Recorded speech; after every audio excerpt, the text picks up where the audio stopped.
Hi everybody, welcome back to 30 Days Until Done. I'm John Branningham. We're moving through our month of contemplation. Today we're going on to our Of Mice and Men poem, and that's when you think back to those times that you've been careless. And I don't know if you know the novel Of Mice and Men. If you don't, get thee to a bookstore. Everyone needs to read that at least once in their lives.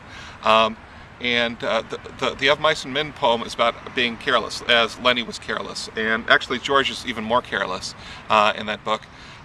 Giving Lenny a responsibility he can't handle and gifts that he can't handle.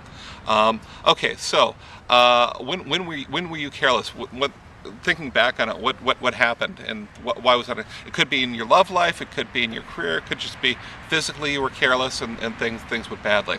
So if I'm going to write this poem, let's see, what am I going to do? When was I careless? When am I not careless? I'm trying to think of a. You think of one, Ann? No. Uh, oh, when I was young, the way I drove when I was young, and I had my motorcycle, and I really was upset about the motorcycle helmet laws because I like driving around with a motorcycle with no helmet, and that was tremendously careless. I drove one night, late night, to Northridge and got hit by a blast of wind and nearly fell off one of those big things. Overpasses, yeah.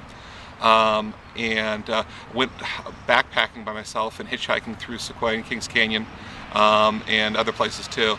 And just, and that's not, I mean, backpacking by yourself isn't necessarily careless, but the way I did it was, right?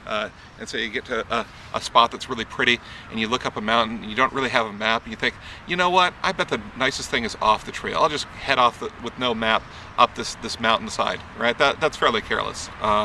Okay, so when were you careless? And for me, it didn't end badly. I'm sure there are times when it did end badly for me. Think of your love life. Think of how many mistakes you've made there. I'm not going to write about that. So when you're done with that, put it down below, and I'll see you tomorrow on 30 Days Until Done.